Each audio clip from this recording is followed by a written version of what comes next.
नमस्कार, welcome back to Gargi news India. मैं आस्था शर्मा। तो आइए आज की कुछ खबरों के बारे में जानते हैं। भारत ने एक बार फिर पाकिस्तान को साफ संदेश दिया है। रक्षा मंत्री राजनाथ सिंह ने कहा कि पाकिस्तान जानबूझकर सिर क्रिक क्षेत्र में सीमा विवाद को उकसाने की कोशिश कर रहा है, लेकिन भारत ने चेतावनी दी है कि हमारी सीमाओं की सुरक्षा से कोई समझौता नहीं होगा।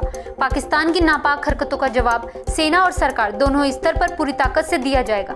राजनाथ सिंह ने दो टूक कहा, अगर पाकिस्तान ने अपने कदम पीछे नहीं खींचे तो भारत के पास करारा जवाब देने की पूरी क्षमता और हिम्मत है।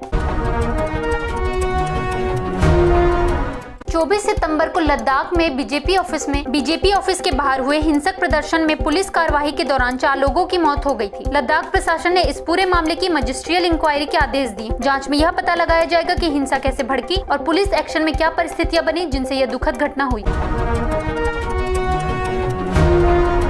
कांग्रेस ने एक किताब का हवाला देते हुए दावा किया है कि महात्मा गांधी ने आरएसएस को सांप्रदायिक संगठन जिसकी सोच पूर्णतः तानाशाही वाली है कहा था। कांग्रेस नेता जयराम रमेश ने किताब के उस हिस्से का स्क्रीनशॉट भी शेयर किया है जिसमें यह उल्लेख मौजूद है। कांग्रेस अध्यक्ष मल्लिकार्जुन खड़गे को 30 सितंबर 2025 को बेंगलुरु के एमएस रमैया हॉस्पिटल में भर्ती कराया गया था। अगले दिन उनकी पेसमेकर इम्प्लांट की प्रक्रिया हुई। प्रधानमंत्री नरेंद्र मोदी ने खड़गे से बात की और उनके शीघ्र स्वस्थ होने की शुभकामनाएं दी। आरएसएस प्रमुख मोहन भागवत ने कहा कि पहलगाम हमले के बाद अन्य देशों के रुख से साफ हो गया है कि भारत के असली दोस्त कौन है। उन्होंने पड़ोसी देशों नेपाल, बांग्लादेश और श्रीलंका की स्थिति का जिक्र करते हुए कहा कि इस तरह की क्रांतियां और उथल-पुथल सिर्फ अस्थिरता लेकर आती है। केरल में महात्मा गांधी पर आधारित एक दुर्लभ पुस्तक सामने आई है। इस किताब में एल्बर्ट आइंस्टाइन का हस्ताक्षरित संदेश शामिल है जिसे उन्होंने अमेरिका के प्रिंसटन यूनिवर्सिटी से भेजा था। यह किताब गांधी जी की अनुमति से 2 अक्टूबर 1944 को प्रकाशित हुई थी। फिलीपींस में आए भीषण भूकंप में मरने वालों की संख्या बढ़कर 72 हो गई है। National disaster risk reduction and management council के प्रवक्ता जूनी कैस्टिलो ने बताया कि अब कोई लापता नहीं है, इसलिए माना जा रहा है कि सभी का पता चल चुका है। सेबू प्रांत में कुछ रेस्क्यू टीमों को अब डीमोबिलाइज होने के निर्देश भी दिए गए हैं। अमेरिका में गवर्नमेंट शटडाउन के पहले ही दिन रिपब्लिकन और डेमोक्रेट्स ने एक दूसरे को जिम्मेदार ठहराया। इस दौरान कई पर्यटक स्थल बंद कर दिए गए। दोनों दलों ने झुकने से इनकार कर दिया, लेकिन लगातार आरोप प्रत्यारोप के बीच आशंका जताई जा रही है कि इसका असर अर्थव्यवस्था पर गहराएगा और लाखों नौकरियां व बुनियादी सेवाएं जोखिम में पड़ सकती हैं। ग्लोबल सुमुद फ्लोटिला, जिसमें लगभग 50 बोट्स और 500 एक्टिविस्ट शामिल थे, को इजराइल ने रोक लिया है। इस फ्लोटिला में environment activist Greta Thunberg, Nelson Mandela के पोते मंडला मंडेला और कई यूरोपियन लॉ मेकर्स भी मौजूद। इजराइल ने कहा कि सभी यात्री सेफ हैं। कैबिनेट ने 57 नए केंद्रीय विद्यालय खोलने की मंजूरी दी। इसमें से 7 विद्यालयों को केंद्रीय गृह मंत्रालय प्रायोजित करेगा, जबकि बाकी राज्य सरकारों द्वारा संचालित होंगे। ताइवान ने कहा चिप्स का 50% उत्पादन अमेरिका में नहीं होगा। ताइवान वाशिंगटन के साथ टैरिफ डील को अंतिम रूप देने में संघर्ष कर रहा है। इसका कारण है कि राष्ट्रपति डोनाल्ड ट्रंप के प्रशासन ने अस्थायी रूप से 20% टैक्स लगाया है, जिसने ताइवान के निर्माताओं में चिंता पैदा कर दी है। रशियन प्रेसिडेंट व्लादिमीर पुतिन दिसंबर के शुरुआती हफ्ते में भारत आने वाले हैं। पुतिन के दौरे से पहले रूसी विदेश मंत्री सर्गेई लावरोव अगले महीने भारत आएंगे ताकि इस राष्ट्रपति दौरे के अंतिम विवरण को फाइनल किया जा सके।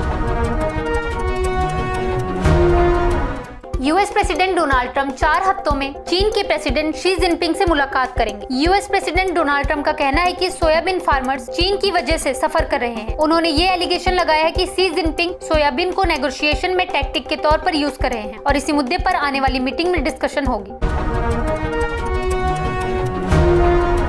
कांग्रेस ने प्रधानमंत्री नरेंद्र मोदी पर गाजा में पिछले 20 महीनों में हुए नरसंहार पर चुप रहने का आरोप लगाया। कांग्रेस नेता जयराम रमेश ने कहा, गाजा में किए गए नरसंहार की जिम्मेदारी कहां है।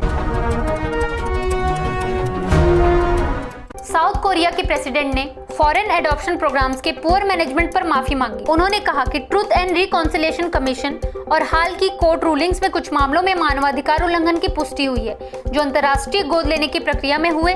उन्होंने स्वीकार किया कि सरकार ने ऐसे मामलों में अपनी जिम्मेदारी निभाने में असफलता दिखाई।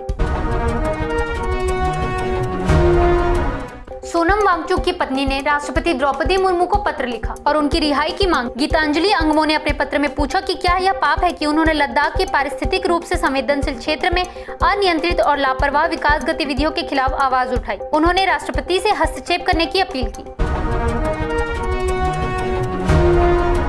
फुटबॉल सुपरस्टार लियोनेल मेसी ने कहा, इंडिया एक पैशनेट फुटबॉल नेशन है और मैं नए फैंस की जनरेशन से मिलने के लिए उत्सुक हूँ, साथ ही इस खूबसूरत खेल के लिए अपने प्यार को शेयर करने के लिए भी। फीफा ने कहा कि 11 यूएस होस्ट सिटीज, साथ ही मैक्सिको के 3 और कनाडा के 2 शहरों के साथ पहले से ही कॉन्ट्रैक्ट हैं। ऐसे बदलाव करने से सिर्फ लॉजिस्टिकल ही नहीं बल्कि लीगल इश्यूज भी सामने आ सकते हैं, खासकर जून 11 किक ऑफ से पहले के 8 महीनों में। Kantara chapter 1 movie review. कुछ कमियों के बावजूद कांतारा चैप्टर 1 एक वर्दी प्रीक्वल है जो अपने बड़े स्केल और ऋषभ शेट्टी तथा रुक्मिणी वसंत के शानदार अभिनय पर कायम है। एक्ट्रेस श्रद्धा श्रीनाथ का इंटरव्यू। उन्होंने द गेम, साइबर सुरक्षा और फिल्मों में 10 साल पूरे होने पर चर्चा की। उन्होंने अपने इंटरव्यू में कहा कि कैसे वह रिलेटेबल कैरेक्टर्स चुनती हैं और क्यों उन्होंने अपने कमर्शियल सक्सेस की चाहत के बारे में अपना नजरिया बदल लिया है। मम्मूटी, मोहनलाल और महेश नारायण की बहुप्रतीक्षित फिल्म पैट्रियट में फहद फासिल, कुंचको बोबन और नयनतारा भी मुख्य भूमिका में। फिल्म का टाइटल टीजर हाल ही में रिलीज किया गया है, जिसमें फैंस में उत्साह बढ़ गया है।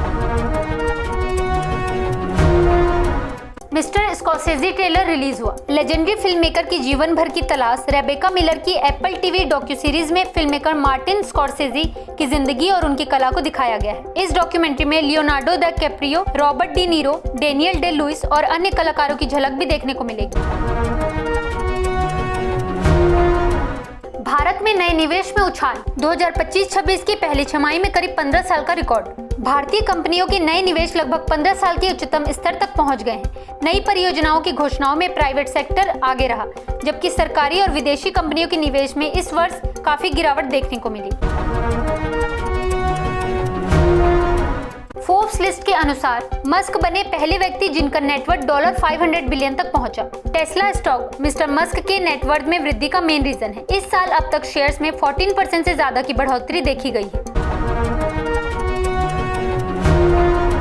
आरबीआई गवर्नर मल्होत्रा ने कहा, यूपीआई ट्रांजैक्शन पर कोई चार्ज लगाने का प्रस्ताव नहीं। वर्तमान में यूपीआई लेनदेन पर कोई चार्ज लगाने का कोई भी प्रस्ताव नहीं है। उन्होंने यह भी बताया कि केंद्रीय बैंक इस प्रस्ताव की समीक्षा कर रहा है, जिसमें ऋण पर खरीदे गए मोबाइल फोन को ईएमआई भुगतान न होने पर रिमोटली लॉक करने की सुविधा देने पर विचार किया जा रहा है। तो ये थी आज की बड़ी खबरें। मैं आस्था शर्मा आपसे फिर मिलती हूँ। तब तक के लिए बने रहिए गार्गी न्यूज इंडिया के साथ। धन्यवाद।